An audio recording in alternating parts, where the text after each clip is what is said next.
Doma, um ser psicopático, um Oni sem sentimentos que não só assombrou a organização de caçadores tirando a vida de Pilares, mas também foi o responsável pela criação de um culto que consumiu a vida de milhares de mulheres.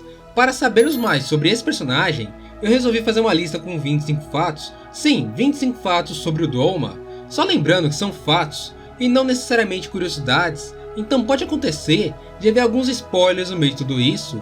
Mas antes da gente começar, eu vou deixar aqui nos comentários fixados o link aqui pro Discord do canal. Entra lá pra gente trocar uma ideia e pra você também poder sugerir os próximos vídeos com mais facilidade. E se você está pensando em comprar os mangás de Demon Slayer, dá uma olhada aqui na descrição que você vai achar o melhor preço e também vai poder estar ajudando o canal a continuar crescendo. E agora, sem mais enrolação, vamos ao vídeo. Doma possuía 1,87 de altura e pesava cerca de 86 kg. A roupa de Doma, por ser uma roupa chamativa, fazia ele parecer alguém incrivelmente carismático, e isso fazia contraste com a sua personalidade que internamente demonstrava que ele era um ser completamente desprovido de sentimentos. Doma, durante sua vida, não sentia nada por ninguém e nem mesmo por si mesmo.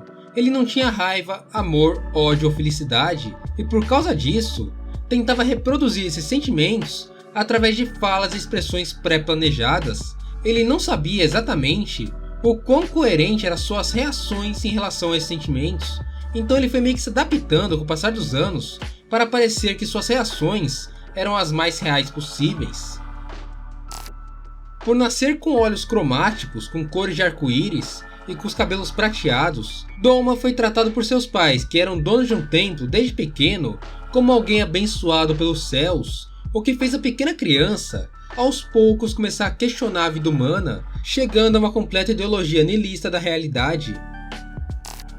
Como uma imagem a ser idolatrada no Templo do Paraíso Eterno, Doma via seus seguidores como vermes insensatos e dignos de dó, pessoas que não possuíam lógica para distinguir o quão insignificante era a própria vida em relação ao geral das coisas. Doma acreditava que ao se alimentar de seus seguidores, ele estaria dando a eles a vida eterna junto a si. Após absorvê-los, Doma poderia viver ao lado deles para sempre, como se seus seguidores fizessem parte dele mesmo. Ele era um Oni muito esperto e sempre manteve seu culto com no máximo 250 fiéis, para evitar que sua religião fosse espalhada pelo mundo e sua presença começasse a ser reconhecida por diversas pessoas. Doma usava seu culto apenas como uma armadilha para capturar suas presas. Ele não precisava que sua armadilha fosse de conhecimento público. Com exatos 20 anos, Doma foi visitado por Muzan Kibutsuji e convidado por ele a se tornar um demônio.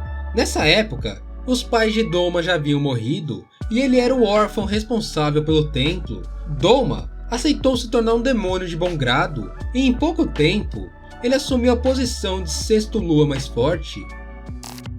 Todos sabemos que Kotoha Hashibira entrou para o templo de Doma para se proteger dos abusos físicos e psicológicos de seu marido e de sua sogra, mas o que poucas pessoas sabem é que esses dois foram lá no templo atrás da Kotoha e acabaram se encontrando com Doma. Doma achou os dois simplesmente insuportáveis e matou eles largando seus corpos pelas montanhas. Pelo menos, essa aqui foi uma das bondades que o Lua Superior 2 fez em sua vida.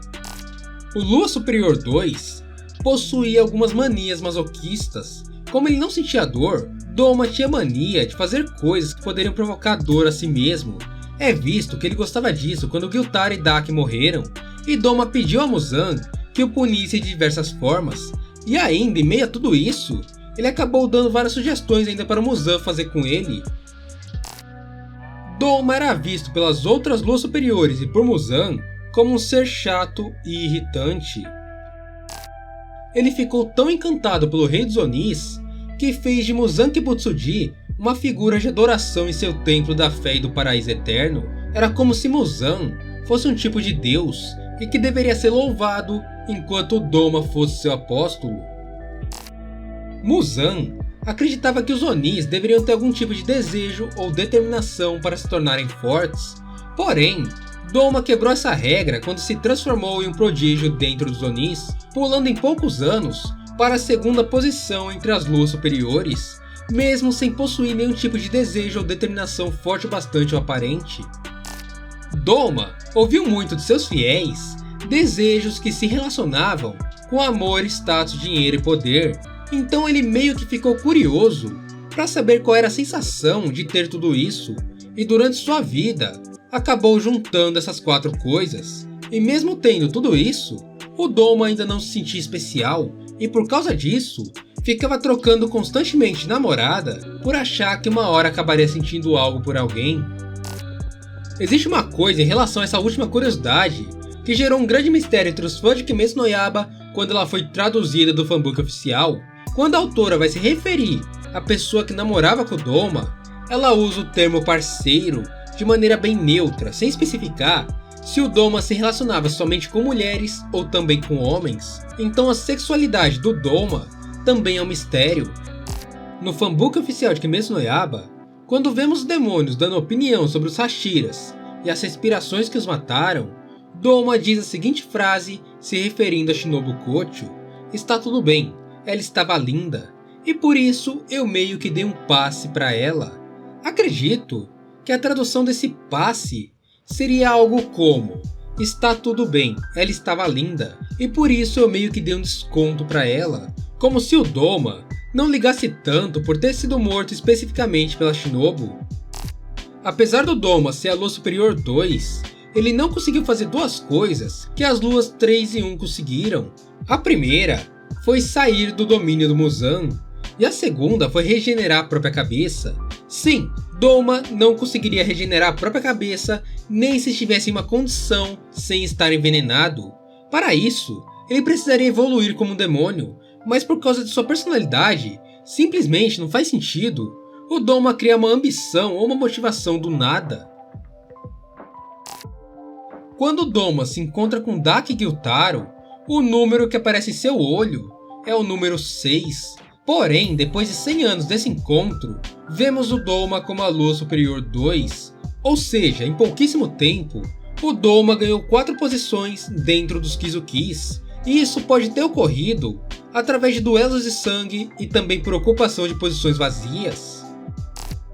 Doma dava preferência para se alimentar de mulheres, por isso, a gigantesca maioria das pessoas que frequentavam seu templo eram garotas jovens. Ele dizia que quanto mais jovens fossem as mulheres, contanto que elas já estivessem preparadas para ter filhos, mais nutritivos seriam seus corpos.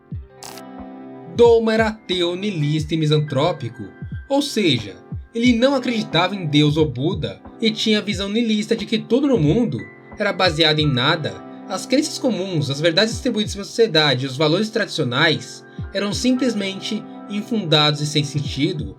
Por fim, o Doma também tinha repulsa ao ser humano e à sociedade em geral.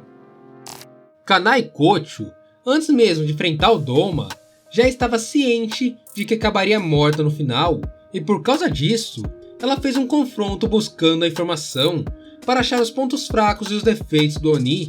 Com isso em mãos, Kanai conseguiu se manter firme até o nascer do sol, fazendo o demônio recuar para a chegada de Shinobu ao local. No colo de sua irmã, Kanai falou para Shinobu tudo o que conseguiu sobre o Doma, e ainda acabou formulando planos para derrotá-lo. Planos esses que foram replanejados e executados por Shinobu alguns anos depois. O Lua Superior 2 possuía certo equilíbrio físico com a casa, possuindo força física e velocidade praticamente equivalentes, porém, possuía maior poder de ataque e expansão em seu Kekijutsu, o que Doma usava como garantia de vitória sobre o Akaza. Após sua morte, Doma alterou diversos de seus conceitos de quando era vivo.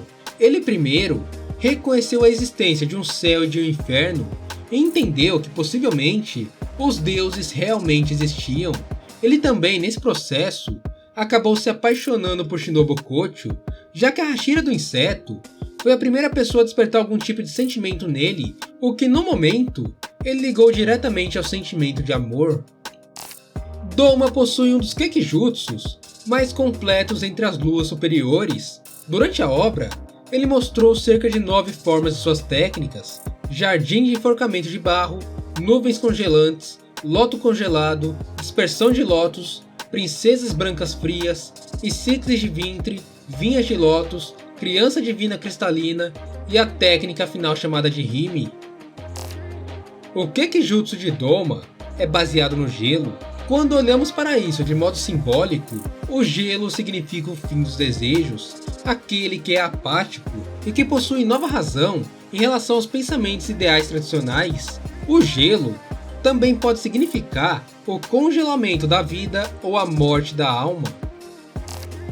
E é isso aí, pessoal, se você chegou até aqui, deixa aqui nos comentários, #Doma, que eu vou estar lendo e dando coraçãozinho. No mais, não esqueça de deixar o seu like e se inscrever aqui no canal. Obrigado por ficar até aqui, um beijo, abraço e falou!